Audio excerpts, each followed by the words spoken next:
Morning my dear student, कैसे हैं आप? आई होप अच्छे होंगे। तो आज से हम क्लास 10th का first chapter chemical reaction and equation start कर रहे हैं।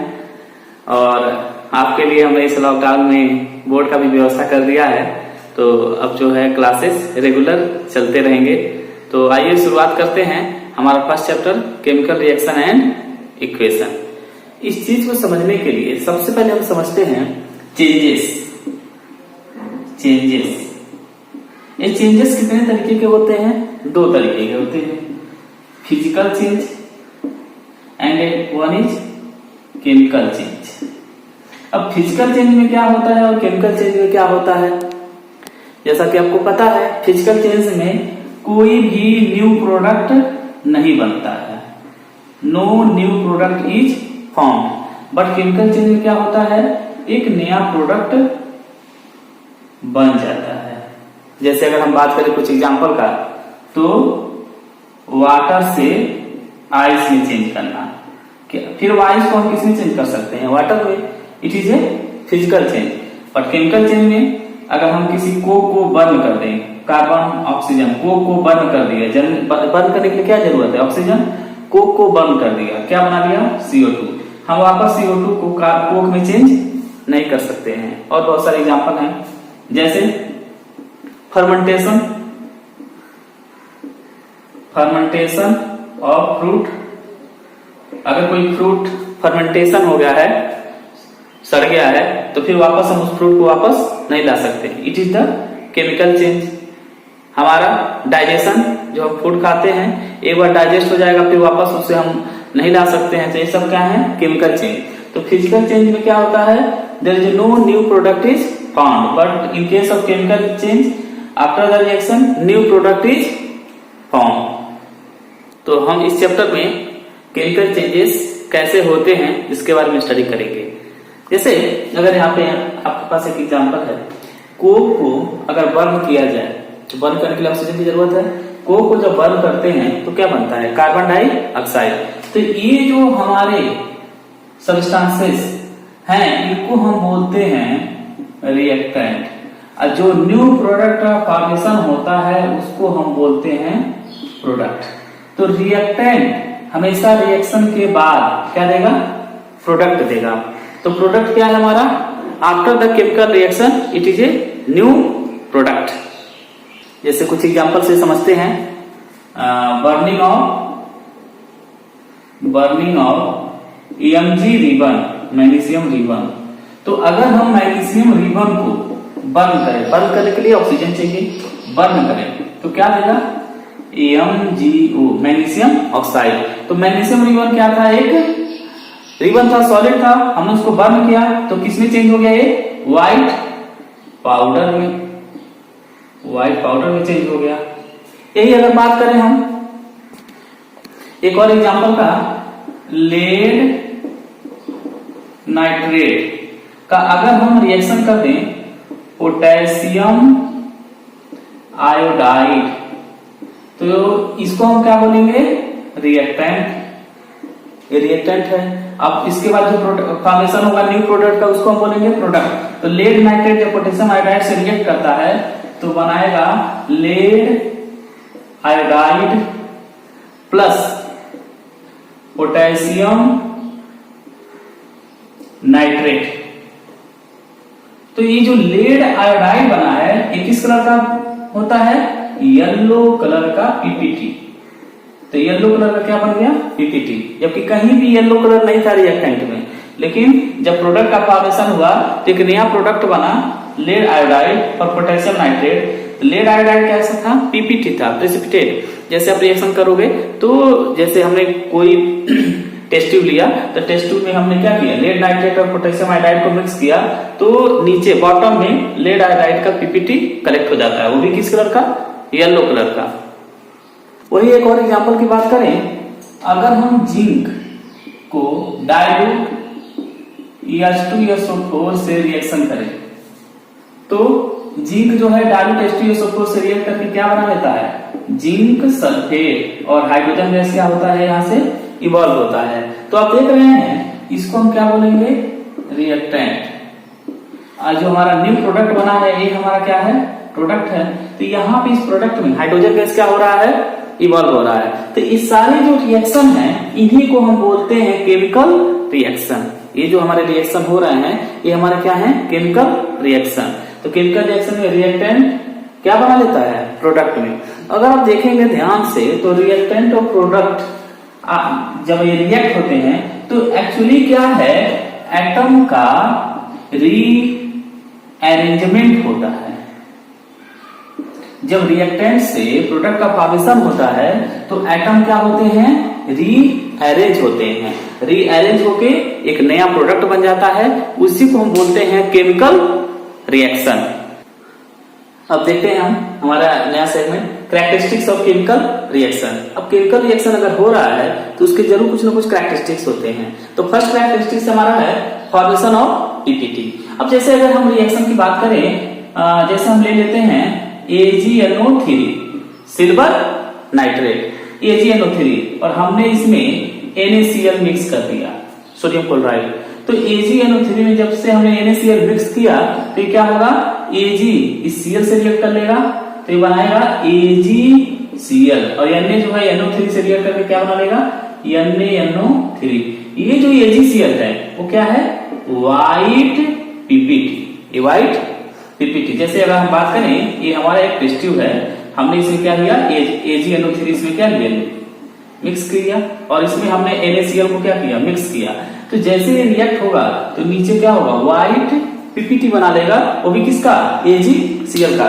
तो एक बात तो तय है कि जब केमिकल रिएक्शन होते हैं कुछ रिएक्शन में क्या फॉर्मेशन होता है, पीपीटी। ऐसा नहीं कि सारे रिएक्शन में पीपीटी का फॉर्मेशन होता है, एक कैरेक्टरिस्टिक्स है।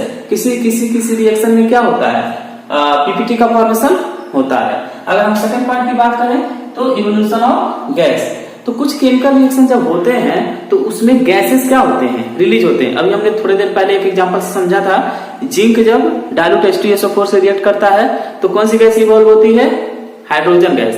और हाइड्रोजन गैस का साउंड कैसा होता है, पॉप साउंड। तो जैसे अगर हम बात करें कि अगर जिंक डायल्यूट H2SO4 से रिएक्ट कर जाए तो क्या बना लेगा, zinc sulphate plus H2 gas क्या हो जाएगा, यहां से इवॉल्व होगा। तो ये क्या एक कैरेक्टरिस्टिक्स है। वही अगर हम बात करें चेंज इन कलर का, तो चेंज इन कलर का जैसे आपके पास यहाँ पे है, एक एग्जांपल ले लेते हैं इसका, सिल्वर नाइट्रेट है, PbNO3 का होल ट्वाइस सिल्वर नाइट्रेट है।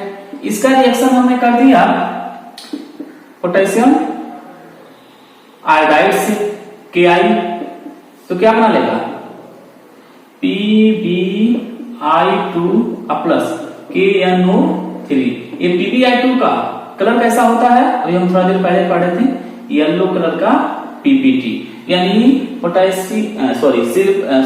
लेड नाइट्रेट पोटेशियम आयोडाइड से रिएक्ट करके क्या बना लेता है, लेड आयोडाइड। किस कलर का होता है, येलो पीपीटी। और पोटेशियम नाइट्रेट का क्या होता है, फॉर्मेशन होता है। तो यहाँ पे क्या हुआ, इसका कलर कैसा था, ये क्या थे, कलरलेस थे, लेकिन हमारा जब प्रोडक्ट का फॉर्मेशन हुआ तो किस कलर का हुआ, येलो कलर का।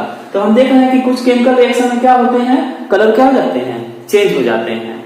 जैसे अभी हमने एक स्टार्ट में एक एग्जांपल लिया था कि मैग्नीशियम रिबन था, सॉलिड था। जैसे इस स्टेट में देखें, change in state, magnesium ribbon हमारा क्या था, सॉलिड था, हमने इसको बर्न कर दिया। तो हमने जब इसको बर्न किया तो किसमें चेंज हो गया, मैग्नीशियम ऑक्साइड में। तो ये क्या है, पाउडर फॉर्म में आ गया।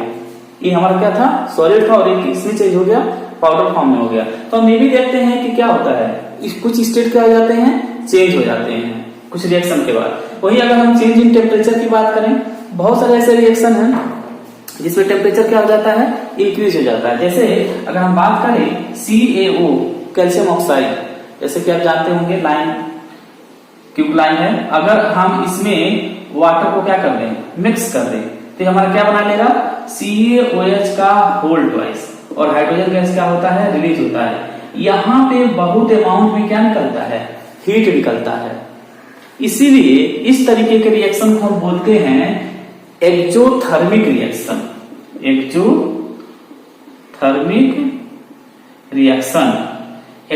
रिएक्शन तो एक्सोथर्मिक रिएक्शन में क्या है, those reaction in which after the reaction product is formed along with heat is called exothermic reaction. वही कुछ रिएक्शन में हमें क्या होता है, आपको हीट क्या करना रहता है, अप्लाइड करना पड़ता है रिएक्शन को क्या करने के लिए, कंप्लीट करने के लिए।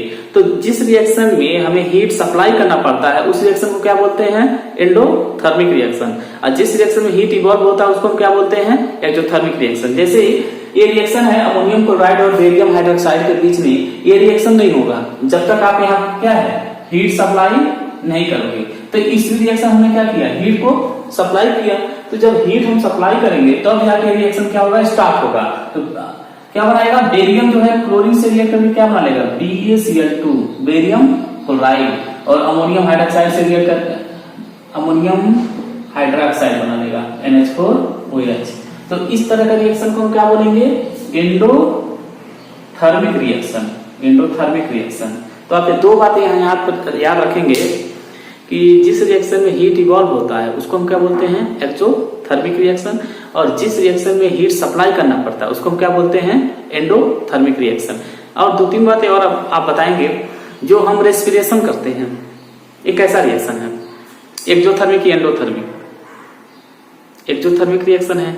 कैसे, आपने क्या किया, कार्बोहाइड्रेट लिया और ऑक्सीजन जब हम लेते हैं तो ऑक्सीजन क्या करता है, इसको ऑक्सीडाइज करता है। तो जब ऑक्सीडाइज करता है तो बॉडी में क्या होती है, एनर्जी फ्लो होती है, उस एनर्जी फ्लो हो रही है, बाहर की ओर निकल रही है, इसलिए हम इसको कौन सा रिएक्शन बोलते हैं, एक्सोथर्मिक रिएक्शन। वहीं अगर किसी भी साल्ट को अगर वाटर में डिजोल्व करते हैं तो क्या होगा बताइए, ठंडा हो जाएगा ना। तो जब ठंडा हो जाएगा मतलब क्या है, उसको हम क्या बोलेंगे, एंडोथर्मिक रिएक्शन। तो एक्सोथर्मिक और एंडोथर्मिक रिएक्शन पहचान करने का एक टेक्निक और भी है कि जब प्रोडक्ट का फॉर्मेशन होता है, अब प्रोडक्ट गर्म हो, हीट हो, तो हम कहेंगे क्या चीज हो रहा है, एक्सोथर्मिक रिएक्शन है, हीट बाहर निकल रहा है। और जब प्रोडक्ट का जो हीट है, टेम्परेचर है, वो रिएक्टेंट से क्या हो, कम हो, यानी ठंडा हो। हमने शुरू में टच किया तो इसका हीट ज्यादा था, अब बाद में जब प्रोडक्ट का फॉर्मेशन हुआ तो थोड़ा सा टेम्परेचर कम हो गया, तो हम कहेंगे हीट क्या हो गया, एब्जॉर्ब हुआ है। जब हीट एब्जॉर्ब होगा तो उसको हम क्या बोलेंगे, एंडोथर्मिक रिएक्शन। तो कहीं भी अगर हम धूप से आते हैं, सपोज शुगर और वाटर को मिक्स करके लेमन को, तो हम जब एक शरबत बनाते हैं तो हम देखते हैं कि वो क्या हो गया है, ठंडा हो गया है। तो ये कौन सा रिएक्शन है, एंडोथर्मिक रिएक्शन। तो अब एक बात तो यहाँ पे क्लियर हो गया कि रिएक्टेंट के एटम रीअरेंज होकर एक नया प्रोडक्ट का फॉर्मेशन करते हैं, उसी को हम क्या बोलते हैं, केमिकल रिएक्शन बोलते हैं। इस केमिकल रिएक्शन को रिप्रेजेंट करने के लिए केमिस्ट्री में इसे हम केमिकल इक्वेशन बोलते हैं। तो केमिकल इक्वेशन क्या है, it is a short hand method to represent chemical reaction by symbol and formula is called chemical equation. जैसे अगर हम बात करें यहाँ पे मैग्नीशियम बर्न कर रहा है ऑक्सीजन, तो क्या बना रहा है, मैग्नीशियम ऑक्साइड। तो मैग्नीशियम Mg, इसका symbol Mg, oxygen O2, react करके क्या बना लिया, MgO। वहीं अगर हम देखें तो कार्बन बर्न करके किसमें चेंज हो जा रहा है, कार्बन डाइऑक्साइड, तो क्या हो गया, कार्बन CO2 गिव्स CO2। तो ये जो हमारा जो रिएक्शन है, इस केमिकल रिएक्शन को हम कर क्या रहे हैं, एक शॉर्ट हैंड मेथड से क्या कर रहे हैं, रिप्रेजेंट कर रहे हैं। इस शॉर्ट हैंड मेथड से रिप्रेजेंट करने को ही बोलते हैं केमिकल इक्वेशन। ये हमारा हो गया केमिकल इक्वेशन। तो आई होप आप केमिकल इक्वेशन समझ पा रहे हैं कि जब केमिकल रिएक्शन को सिंबल और फार्मूला से रिप्रेजेंट करते हैं उसी को हम क्या बोलते हैं, केमिकल इक्वेशन। अब जब केमिकल इक्वेशन जो होता है तो हम ये देखते हैं कि LHS जो रिएक्टेंट है और जो प्रोडक्ट है, क्या उसके सारे एलिमेंट इक्वल हैं। जैसे अगर हम यहाँ पे बात करें, Mg का एक आइटम यहाँ पे 1, तो ये तो बैलेंस है, दोनों साइड इक्वल है। लेकिन ऑक्सीजन यहाँ क्या है 2 और यहाँ पे ऑक्सीजन 1। इसका मतलब है कि रिएक्टेंट और प्रोडक्ट के जो एटम रीअरेंज हुए हैं वो आपस में इक्वल नहीं है। वही अगर यहाँ बात करें कार्बन 1 है तो 1 है, ऑक्सीजन 2 है तो 2 है, तो ये हमारी इक्वेशन क्या है? बैलेंस इक्वेशन है। तो जहां पे दोनों एटम रिएक्टेंट और प्रोडक्ट के सारे एटम बराबर हो तो उसको क्या बोलते हैं? Balance equation. और जहां पे बराबर नहीं है तो वहां पे क्या, उसको क्या बोलेंगे? Unbalance equation. तो जब अनबैलेंस इक्वेशन होता है तो उसको बैलेंस करना रहता है। तो हम केमिकल इक्वेशन को कैसे बैलेंस करते हैं अब देखते हैं नेक्स्ट एलिमेंट में। तो कुछ एग्जांपल से हम समझने की कोशिश करते हैं कि हम केमिकल रिएक्शन को बैलेंस कैसे करेंगे।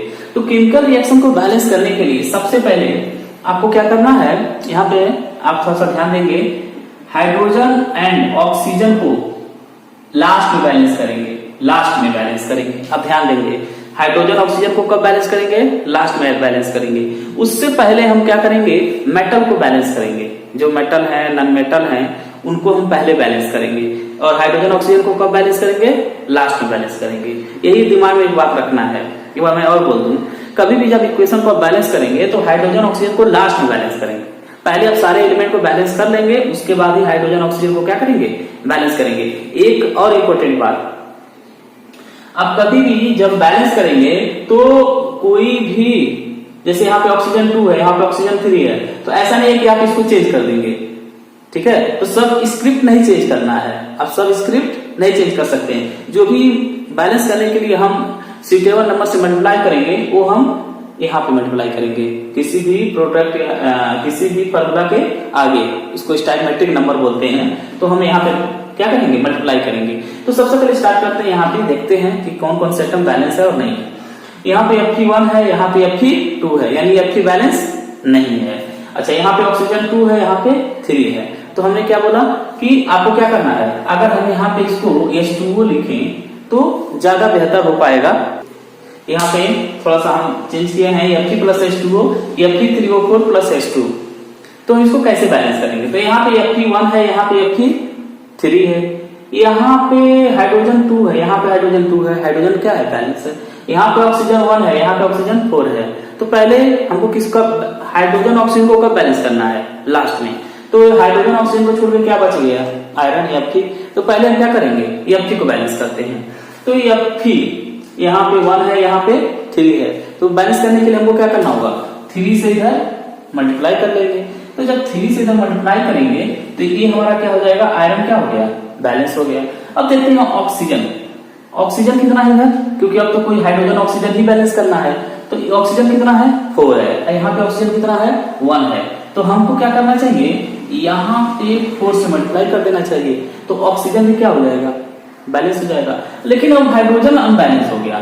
यहाँ पे हाइड्रोजन कितना हो गया? 4 2 जा 8, और यहाँ पे हाइड्रोजन कितना है? 2। तो हम यहाँ क्या करेंगे? 4 से मल्टीप्लाई कर लेंगे। तो अब क्या हो गए? सारे एटम बैलेंस। जैसे Fe कितना है? 3, Fe3। हाइड्रोजन कितना है? 4 2 जा 8, यहाँ भी 4 2 जा 8। ऑक्सीजन कितना है? 4 into 1 4, यहाँ भी 4। तो क्या हो गया? बैलेंस हो गया। अब जैसे एक और एग्जांपल देखते हैं। यहाँ पे मैग्नीशियम नाइट्राइड वाटर से रिएक्ट करके क्या बना रहा है? Magnesium hydroxide plus ammonia. तो हमको याद रखना है कि ऑक्सीजन हाइड्रोजन को लास्ट में बैलेंस करना है। तो सबसे पहले मेटल को बैलेंस करेंगे, उसके बाद नॉन मेटल। तो मेटल हमारा क्या है? Mg है, कितना है? 3। इधर कितना है? 1। तो हम इसको बैलेंस करने के लिए यहाँ क्या करना होगा? 3 से मल्टीप्लाई कर लेते हैं। तो मैग्नीशियम हमारा क्या हो गया? बैलेंस हो गया। अब देखेंगे नाइट्रोजन। तो नाइट्रोजन यहाँ कितना है? 2 है। यहाँ नाइट्रोजन क्या है? 1 है। तो हमने नाइट्रोजन को भी क्या किया? बैलेंस कर लिया। तो नाइट्रोजन भी बैलेंस हो गया। एक बार और देख लेते हैं। Mg 3 था तो हमने इसे Mg में 3 से मल्टीप्लाई कर दिया, और यहाँ नाइट्रोजन 2 है तो हमने यहाँ 2 से भी मल्टीप्लाई कर दिया। अब हमको हाइड्रोजन ऑक्सीजन को बैलेंस करना है। तो पहले हम देख लेते हैं कि ऑक्सीजन यहाँ कितना है। देखिए ये जो OH है ये दोनों से मल्टीप्लाई हुआ है, मतलब ऑक्सीजन इसमें 2 है और इधर 3 है, तो 3 2 जा 6। एक बार और बता दूं, ये जो होल ट्वाइस है ये दोनों है, यानी यहाँ पे 2 ऑक्सीजन है और 2 हाइड्रोजन है। तो जब हम इससे मल्टीप्लाई करेंगे तो ऑक्सीजन कितना हो जाएगा? 3 2 जा 6, और यहाँ पे कितना है? 1। तो हम यहाँ क्या करेंगे? ऑक्सीजन को बैलेंस करने के लिए 6 से क्या कर लेंगे? मल्टीप्लाई कर लेंगे। तो 6 से मल्टीप्लाई करेंगे तो हमारा ऑक्सीजन क्या हो गया? बैलेंस हो गया। हाइड्रोजन कितने हो गए? 6 2 जा 12। अब यहाँ पे देखते हैं, यहाँ पे 2 है और 3 2 जा 6 हाइड्रोजन यहाँ है और 3 2 जा 6 हाइड्रोजन यहाँ है, 6 और 6 12, यहाँ भी 12। तो इस तरीके से हम ये देख रहे हैं कि रिएक्शन क्या हो गया, बैलेंस हो गया। यही अगर एक और रिएक्शन की बात करें, N2H2 गिव्स अमोनिया, तो हाइड्रोजन को पहले बैलेंस नहीं करेंगे, पहले अदर एटम। तो नाइट्रोजन कितना है, 2 है, यहाँ पे नाइट्रोजन 1 है, तो हमने 2 से क्या किया, मल्टीप्लाई कर दिया। अब हाइड्रोजन कितना हो गया, 2 3 जा 6, यहाँ पे 2 है, तो हमने 3 से क्या किया, मल्टीप्लाई कर दिया। तो इस तरीके से हम देख सकते हैं कि हम केमिकल इक्वेशन को बैलेंस कैसे करें।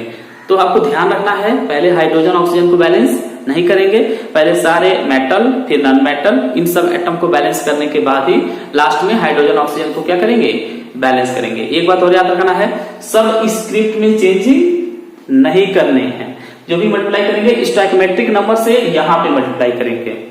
ओके, नेक्स्ट सेगमेंट में हम देखेंगे कि ये जो केमिकल इक्वेशन है इसको हम और यूजफुल कैसे बना सकते हैं, क्योंकि ये केमिकल इक्वेशन बहुत सारा इंफॉर्मेशन क्या करता है, प्रोवाइड करता है। तो नेक्स्ट सेगमेंट में देखते हैं कि केमिकल इक्वेशन से हम क्या क्या इंफॉर्मेशन प्राप्त कर सकते हैं। तो केमिकल इक्वेशन को हम बहुत ज्यादा इंफॉर्मेटिव कैसे कर सकते हैं, इसके लिए हमें जब केमिकल इक्वेशन लिखना चाहिए तो कुछ बातों पे ध्यान देना चाहिए। जैसे अगर हम केमिकल इक्वेशन लिख रहे हैं, यहाँ पे N2 plus H2 gives NH3 ammonia, तो इसको हम बैलेंस कर ले रहे हैं, 2 से मल्टीप्लाई कर दिया, इधर 3 से मल्टीप्लाई कर दिया। नाइट्रोजन का स्टेट क्या है, गैस, हाइड्रोजन का स्टेट क्या है, गैस, और अमोनिया का फॉर्मेशन भी किस स्टेट में है, गैस। तो हमें क्या करना चाहिए, कभी भी कोई केमिकल इक्वेशन लिखना चाहिए तो उसका स्टेट नीचे क्या कर देना चाहिए, मेंशन कर देना चाहिए। जैसे अगर हम बात करें एक और का,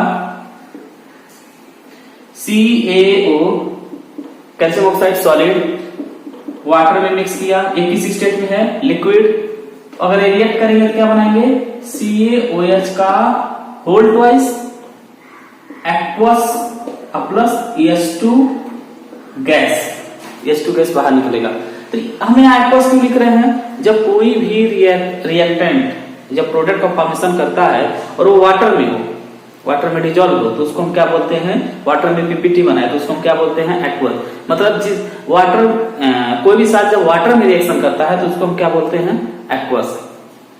तो यहाँ पे स्टेट लिखने से हमें क्या होगा कि जैसे कोई रिएक्शन लिखा हुआ है, स्टेट मेंशन है, तो हमें पता है कि कैल्शियम ऑक्साइड का स्टेट क्या है, सॉलिड, वाटर लिक्विड, हम CaOH का होल ट्वाइस जो बना है वो एक्वस यानी वाटर के सोल्यूशन में है, हाइड्रोजन का स्टेट क्या है, गैस। तो हम क्या कर सकते हैं, स्टेट को मेंशन कर सकते हैं, इससे हमें क्या है, उसके स्टेट के बारे में इंफॉर्मेशन मिल जाएगा। वही हमें कभी भी जब कोई रिएक्शन जब लिखना चाहिए तो उसके नेचर, एसिड के नेचर को भी लिखना चाहिए। तो 2 तरीके का है, डाइल्यूट और कंसंट्रेटेड। कंसंट्रेटेड क्या होता है, प्योर सब्सटेंसेस है, लेकिन जब उसमें हम वाटर मिक्स कर देते हैं तो क्या हो जाता है, डाइल्यूट हो जाता है।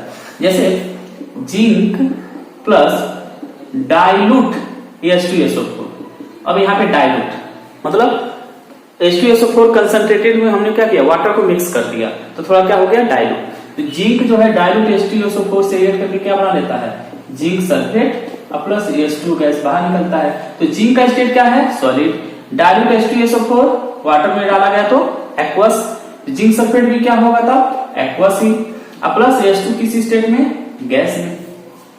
तो हमें क्या करना चाहिए, यहाँ पे कौन सा एसिड यूज कर रहे हैं, डाइल्यूट या कंसंट्रेटेड, यहाँ पे क्या करना चाहिए, मेंशन करना चाहिए। वही अगर हम बात करें, वेरी वेरी इंपॉर्टेंट, कोई भी रिएक्शन, यहाँ पे 2 रिएक्शन है हीट से related, exothermic reaction, endothermic reaction. Already यहाँ पे मेंशन हो चुका है। एक्सोथर्मिक रिएक्शन में क्या होता है, हीट इवॉल्व होता है, बाहर निकलता है। एंडोथर्मिक में हीट सप्लाई करना पड़ता है, हीट को एब्जॉर्ब होता है। तो जब हीट एब्जॉर्ब होता है, जैसे विंटर सीजन में हम क्या करते हैं, आग को एब्जॉर्ब करते हैं, तो एंडोथर्मिक रिएक्शन है। समर सीजन में पसीना बाहर निकलता है, हीट बाहर निकलता है, तो ये क्या है, एक्सोथर्मिक रिएक्शन है। तो यहाँ पे अब जैसे एक एग्जांपल हम देखते हैं, इसे CaO कैल्शियम ऑक्साइड और हमने वाटर को क्या किया, मिक्स कर दिया। कैल्शियम ऑक्साइड का स्टेट सॉलिड, वाटर का लिक्विड, रिएक्शन हुआ CaOH का whole twice aqueous plus H2, ये भी किस स्टेट में गए। लेकिन यहाँ पे बहुत ज्यादा हीट क्या होता है, बाहर निकलता है, हीट बाहर निकलता है। तो यहाँ पे अगर हीट हम मेंशन कर रहे हैं तो इससे पता चल रहा है कि रिएक्शन क्या है, एक्सोथर्मिक रिएक्शन है, एक्सोथर्मिक रिएक्शन है। यानी प्रोडक्ट का जो टेम्परेचर है वो रिएक्टेंट के टेम्परेचर से क्या होगा, ज्यादा होगा। वही अगर एंडोथर्मिक रिएक्शन में देखें तो नाइट्रोजन गैस है, ऑक्सीजन भी गैस है, अगर रिएक्ट करें तो क्या बनाएंगे, NO2। अब यहाँ पे आपको देखना है, बैलेंस कर लेते हैं, नाइट्रोजन 2 यहाँ 1 2 से मल्टीप्लाई कर दिया, ऑक्सीजन क्या हो गया 4 यहाँ पे 2 से मल्टीप्लाई कर दिया। तो हम ये देख रहे हैं कि नाइट्रोजन ऑक्सीजन से रिएक्ट नहीं करता है नॉर्मल। क्यों, हमारे एटमॉस्फेयर में क्या है 78% नाइट्रोजन है और 21% ऑक्सीजन है, ये आपस में रिएक्ट नहीं करते हैं। लेकिन जब टेम्परेचर 1000+ होता है, यानी हीट जब हम सप्लाई करते हैं तब जाके क्या होते हैं, रिएक्शन होते हैं। तो यहाँ पे क्या है, हीट को हम सप्लाई करते हैं। तो हमने क्या किया, हीट को सप्लाई किया रिएक्शन को कंप्लीट होने के लिए। इस तरह के रिएक्शन को हम क्या बोलते हैं, एंडोथर्मिक रिएक्शन। तो हम हीट मेंशन करके यहाँ पे दिखाना चाहिए कि रिएक्शन एंडोथर्मिक है कि एक्सोथर्मिक है। यानी हमें कितनी बातों पर ध्यान देना चाहिए कि हमें सबसे पहले स्टेट लिखना चाहिए। दूसरा, अगर हम एसिड से रिएक्शन करा रहे हैं तो डाइल्यूट है कि कंसंट्रेटेड है वो मेंशन करना चाहिए। उसके बाद हमें हीट मेंशन करना चाहिए कि हीट रिक्वायर्ड है कि हीट इवॉल्व है। हीट अगर इवॉल्व है तो एक्सोथर्मिक रिएक्शन है, हीट रिक्वायर्ड है तो क्या है, एंडोथर्मिक रिएक्शन है।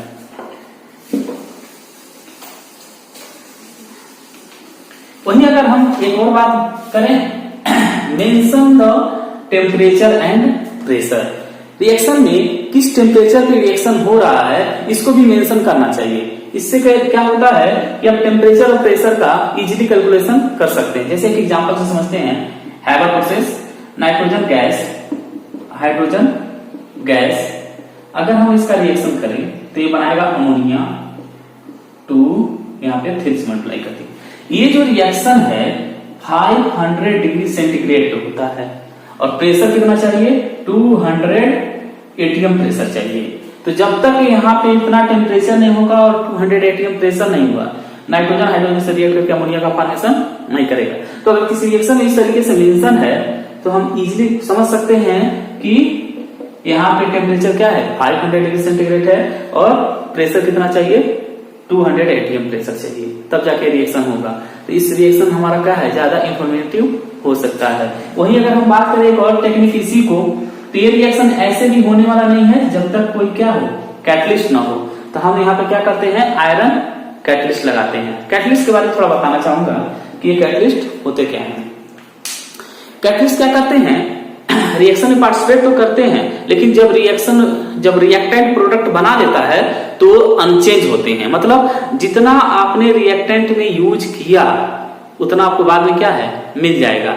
तो जो कैटलिस्ट होते हैं वो रिएक्शन को कंप्लीट करने में हेल्प करते हैं। वो रिएक्शन का जो पाथ होता है वही क्या करते हैं, चेंज कर देते हैं। जैसे आप जब स्कूल जाते हो तो बहुत सारे वे हैं जाने के लिए, तो बहुत सारे स्टूडेंट बोलते हैं कि मैं शॉर्टकट रास्ता जानता हूं, इससे हम जल्दी पहुंच जाएंगे। यानी हमारा जो डेस्टिनेशन है, प्रोडक्ट का फॉर्मेशन जो करना है वो इजीली हम क्या कर सकते हैं, पा सकते हैं। तो वो जो कैटलिस्ट है वो यही करता है, वो क्या करता है, रिएक्शन के पाथ को ही क्या करता है, चेंज कर देता है, ताकि प्रोडक्ट का फॉर्मेशन क्या हो जाए, इजीली हो जाए। तो एक बात आपको ध्यान देना है कि किसी भी रिएक्शन में हमको क्या करना चाहिए, state, temperature, pressure, catalyst, reaction का एंडोथर्मिक है कि एक्सोथर्मिक को दिखाने के लिए हीट, इन सब चीजों को क्या करना चाहिए, मेंशन करना चाहिए। इससे क्या होता है कि कोई भी केमिकल इक्वेशन मोर इंफॉर्मेटिव हो सकता है। अब हम इस पार्ट में हम इतना पढ़ेंगे, नेक्स्ट पार्ट में हम देखेंगे कि डिफरेंट टाइप के जो केमिकल रिएक्शन है वो कैसे होते हैं। ठीक है, तो आज के लिए बस इतना ही रहने देते हैं, नेक्स्ट पार्ट में हम इसको कंप्लीट कर लेंगे। Thank you very much.